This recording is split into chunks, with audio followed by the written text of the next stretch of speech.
If you've ever felt calmer with silence than with people, this video might unsettle you. Because your love for quiet, for cats, for distance without disconnection, isn't a preference. It's a signal your nervous system has been sending your entire life. There are two kinds of people in this world, and the difference between them is far more unsettling than most are willing to admit. Some people crave connection that is loud, visible, and unmistakable. They want affection that rushes toward them, energy that fills the room, proof that they matter the moment they walk through the door. And then there are others. People who feel more at ease with a presence that doesn't perform, a presence that doesn't reassure, doesn't chase, doesn't try to be understood, a presence that simply exists beside them, quietly, without demand. If you belong to the second group, society has probably misunderstood you for most of your life. Pop culture calls you distant, awkward, detached, the kind of person who doesn't connect properly. But what if that judgment was never about you at all? What if it was about discomfort with people who don't express emotion the way the world expects them to? Because science tells a very different story. Your preference for cats isn't random. It isn't quirky. And it certainly isn't about being antisocial. It's a biological and psychological signal, a fingerprint of how your nervous system processes emotion, regulates stress, and decides what feels safe. Cat people aren't drawn to obedience. They're drawn to coexistence. They don't want constant feedback. They want presence without pressure. Not because they feel less, but because they feel more. Welcome to Stickman Mind Psychology, a channel for those who experience the world deeply and quietly. Before we go any further, consider subscribing to support this channel and help us keep creating content that speaks to the parts of you most people never notice. Now, a question for you. Be honest. You feel energized by constant interaction and emotional intensity. B. You feel calm when nothing is demanded of you. Comment A or B below. Your answer reveals more than you think. At some point, personality labels stop being useful. Introvert, extrovert, creative, anxious. These words describe behavior, but they miss the mechanism underneath. What actually separates cat people from dog people isn't how they act in the world. It's how their nervous systems respond to it. Psychology often points to the big five traits, and patterns do emerge. Cat people tend to score higher in openness, which means their minds are comfortable with complexity, ambiguity, and inner exploration. They're less interested in simple answers and more drawn to nuance. They also tend to score lower in extroversion, not because they dislike people, but because social interaction costs them more energy than it gives back. Their energy moves inward before it moves outward. There's also a subtle increase in what psychology calls neuroticism, a term that sounds negative but really describes sensitivity. These are people who notice changes early, shifts in tone, emotional undercurrents, environmental pressure. Their systems are finely tuned.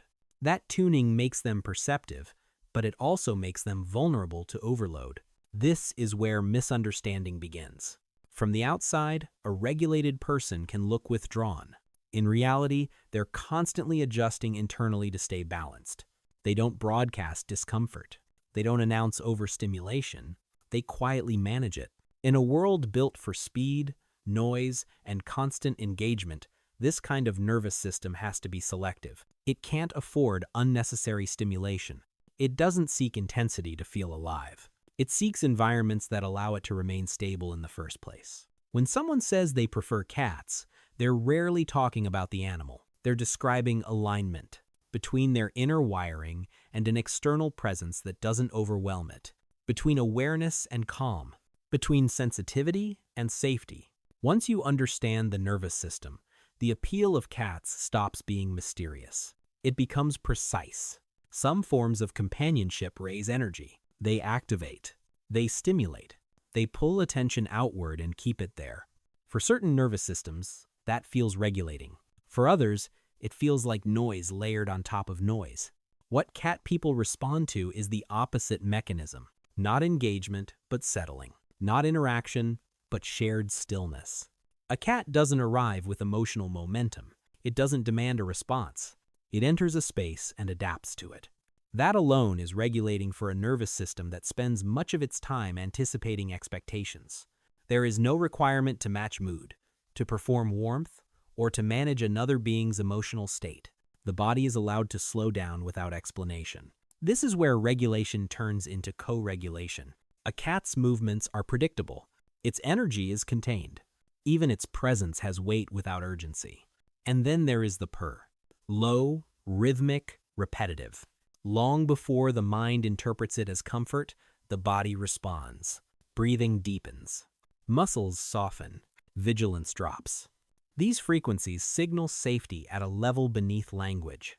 For people who live in a constant state of internal monitoring, this matters more than affection. Calm isn't boredom. It's recovery. Silence isn't emptiness. It's relief. The cat doesn't fix anything. It doesn't advise. It doesn't reassure. It simply maintains a steady state that the nervous system can synchronize with. That's why cat people often struggle to explain the bond. It isn't emotional in the dramatic sense. It's physiological. The body learns, quietly and repeatedly, that this presence brings it back into balance. And once the nervous system recognizes safety, attachment doesn't need to be forced. It forms naturally, without effort, without intensity, without demand. For many cat people, the bond with a cat feels safe in a way that human relationships often don't, and the reason has little to do with affection and everything to do with boundaries. Human connection is rarely neutral. It comes layered with expectations, unspoken rules, and emotional negotiations. Respond quickly. Match my energy. Explain yourself. Prove that you care. Even love can feel like a demand. For nervous systems that are already sensitive, this constant calibration can become exhausting. Not because closeness is unwanted, but because pressure is. Cats operate on a different contract. They never assume access. Affection is offered, not imposed. When a cat chooses to sit beside you, it does so without requiring conversation, eye contact, or emotional performance. And when it leaves, it doesn't ask for reassurance or explanation. There is no debt created by closeness. This dynamic aligns deeply with how many cat people experience attachment. They are not avoidant of intimacy. They are avoidant of intrusion. They want connection that unfolds organically, without urgency, without being monitored or tested. With cats, consent is central. You learn to read subtle signals, a shift in posture, a flick of the tail, a change in breathing. You adjust. Over time, this builds trust rooted in attunement rather than control. For people who have experienced emotional boundary violations, being misunderstood, overwhelmed, or required to self-regulate too early, this matters profoundly. A cat doesn't consume closeness. It allows it. And when affection is chosen rather than expected, it carries more weight. In that quiet exchange, many cat people rediscover something rare, connection that doesn't cost the nervous system, intimacy without surrendering autonomy, safety without intensity.